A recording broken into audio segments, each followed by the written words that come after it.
Bismillahirrahmanirrahim. My name is Muhammad Tayyab, and today we are going to start anti-test series of physics subject. Welcome to my channel Education for You.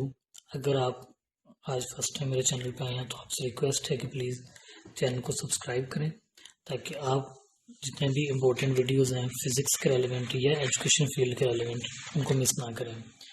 Okay, so without wasting any time let's start. Very first chapter start करते हैं जी. Chapter number 1. इसके अंदर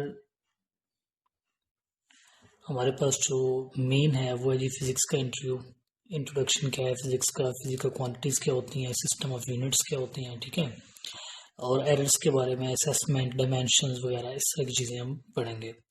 तो first of all थोड़ी सी history के बारे में पढ़ लेते हैं कि वर्ड जो साइंस या फिजिक्स है ये वर्ड कहाँ से ड्राइव हुआ है, इसका क्या मतलब है. Initially the word is known as scientia. Okay, so scientia is a Latin word which means knowledge.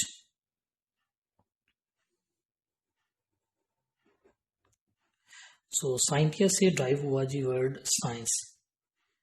Science जो कि आज भी वर्ड यूज होता है. अब साइंस जो है यहाँ से हम साइंस को कैटेगराइज करते हैं तो एक कैटेगरी है जी natural philosophy. Okay, it means कि आपने नेचुरल फिनोमिनाज को स्टडी आउट करना है इस डिसिप्लिन के अंदर या साइंस की, वो नेचुरल फिलोसफी कहलाएगी. ठीक है जी. नेचुरल फिलोसफी के अंदर अब फर्दर कैटेगरीज हैं क्योंकि नेचर जो है ये मल्टी डिमेंशनल है. तो इसके अंदर एक होगी लिविंग थिंग्स के लिए और एक होगी नॉन लिविंग थिंग्स के लिए. जो लिविंग थिंग्स के लिए है उसको हम कहते हैं नॉर्मली बायोलॉजिकल साइंसेज. ठीक है. और इसके अंदर जो आपके सब्जेक्ट्स हैं लाइक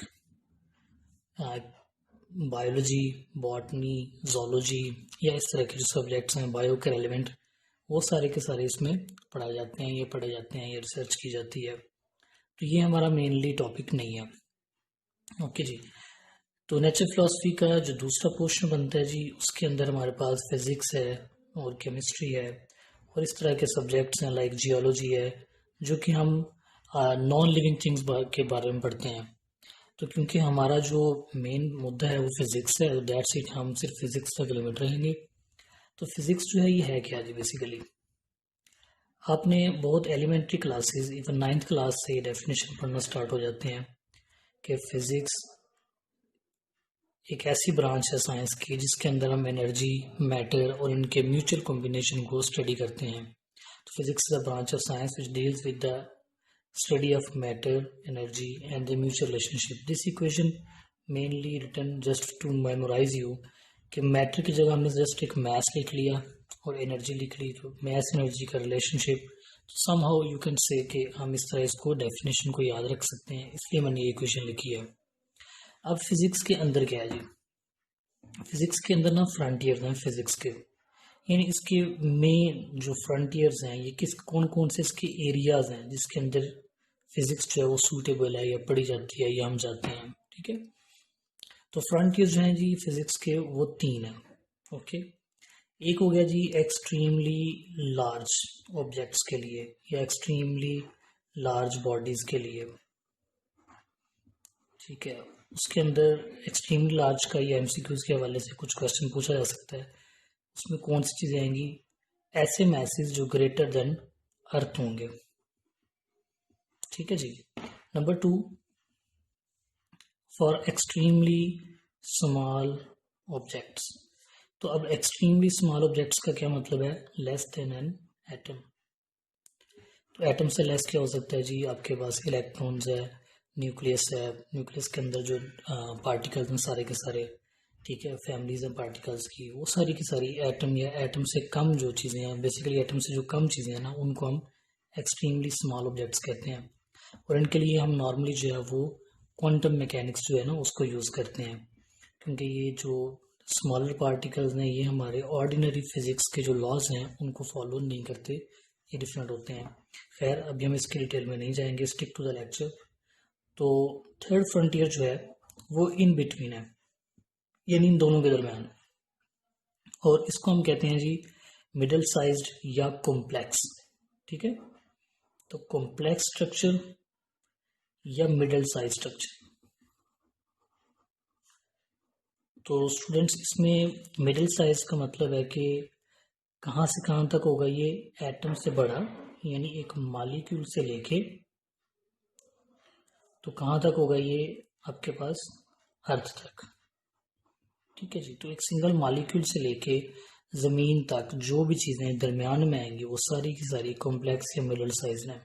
तो फ्रंटियर ऑफ फिजिक्स के अंदर आपने देखा कि तीनों इसके फ्रंटियर हैं, यानी एक्सट्रीमली लार्ज को भी डील करती है जैसे कि एस्ट्रोनॉमी में। ठीक है, ये एक्सट्रीमली स्मॉल को को भी डील करती है, जैसे एटॉम के अंदर क्या है, उसकी स्ट्रक्चर कैसी है, उसकी प्रॉपर्टीज कैसी हैं वगैरह वगैरह। और कॉम्प्लेक्स टू मिडिल साइज यानी जो दरमियानी चीज़ें बच जाती हैं वो भी। ऑलमोस्ट हर एक नॉन लिविंग थिंग को फिजिक्स बहुत अच्छे से डील कर लेती है। होप सो आपको फ्रंटियर क्लियर हो गए होंगे। अब हम चलते हैं फिजिक्स के इंटरडिसिप्लिन्स के ऊपर। तो फिजिक्स के इंटरडिसिप्लिन्स क्या हैं जी? इंटरडिसिप्लिन का मतलब क्या होता है? इंटरडिसिप्लिन का मतलब ये होता है बच्चों कि जो एक डिसिप्लिन की किसी दूसरे डिसिप्लिन में जो मर्जिंग है, ठीक है, यानी जो हम फिजिक्स को इस्तेमाल करते हुए, फिजिक्स के लॉज को इस्तेमाल करते हुए जो हम पढ़ेंगे जी बायो में, वो होगा बायोफिजिक्स।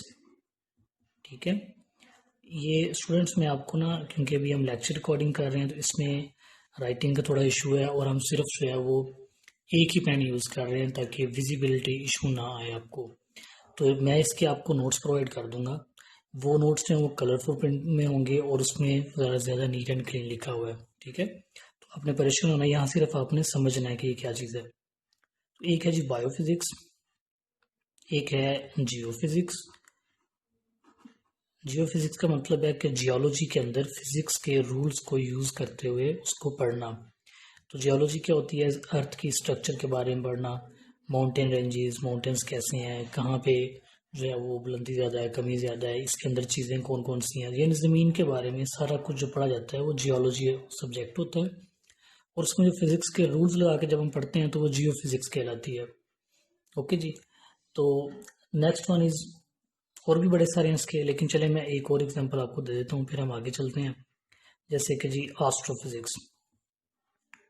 एस्ट्रोफिजिक्स का क्या मतलब है? एस्ट्रोनॉमी जो है ये एक सब्जेक्ट है जी जो हेवनली प्लैनेट्स को डील करते हैं, हेवनली बॉडीज को कह लें तो ज़्यादा बेहतर लफ्ज़ है। उसके अंदर जो है वो अर्थ साइज, अर्थ से मिडल बड़ी साइज, उससे कम साइज, यानी जो हमारी लिविंग प्लैनेट के अलावा जो हेवनली बॉडीज मौजूद हैं यूनिवर्स के अंदर, उनको पढ़ने के लिए हम एस्ट्रोलॉजी का यूज़ करते हैं, यानी स्टार्स की हेल्प लेते हैं, स्टार्स का इल्म सारा।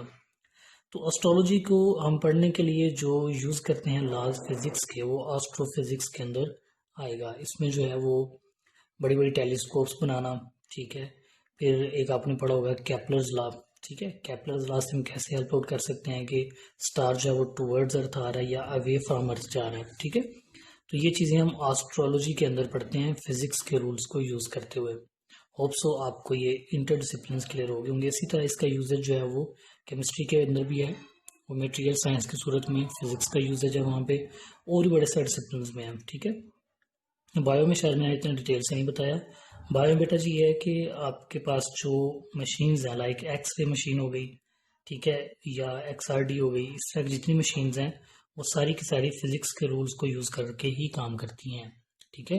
इसके अलावा आपने ये पढ़ा होगा कि कैंसर ट्रीटमेंट के लिए जो ट्यूमर किल करने के लिए इस्तेमाल होते हैं वो रेडियो एक्टिव एलिमेंट्स होते हैं, ठीक है। वो सारे के सारे फिजिक्स के लिए याद कर दें, और उनको कितनी क्वांटिटी में, एज के हिसाब से, बीमारी के हिसाब से पेशेंट पे लागू करना है, ये एक फिजिसिस्ट ही डिसाइड करता है। ओके जी, नेक्स्ट चलते हैं बेटा कि अब जो फिजिक्स का रोल है वो क्या है।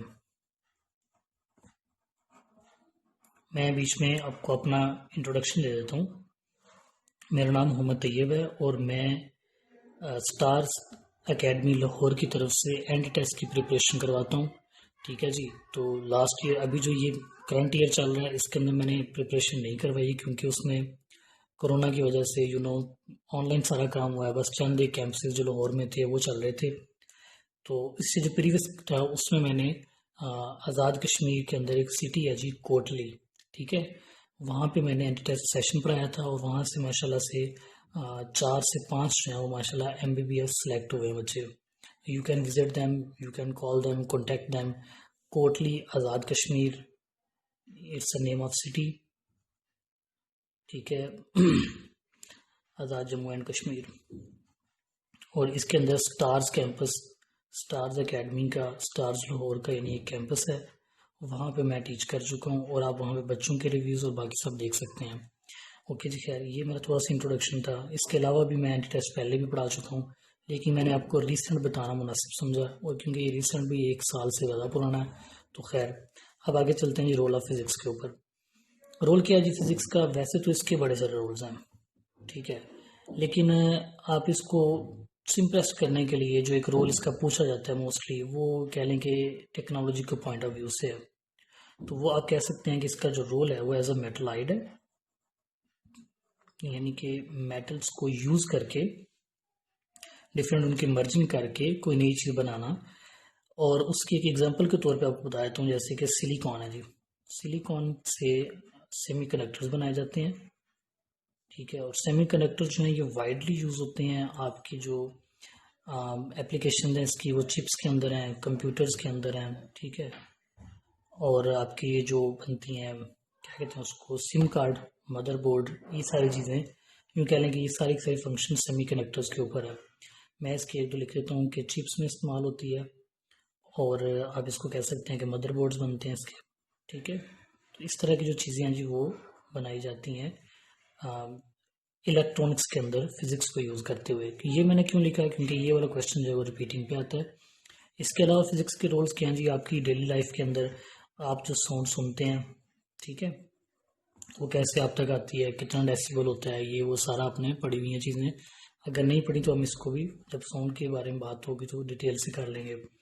वाटर की वेव्स कैसे आती हैं आप तक, ठीक है।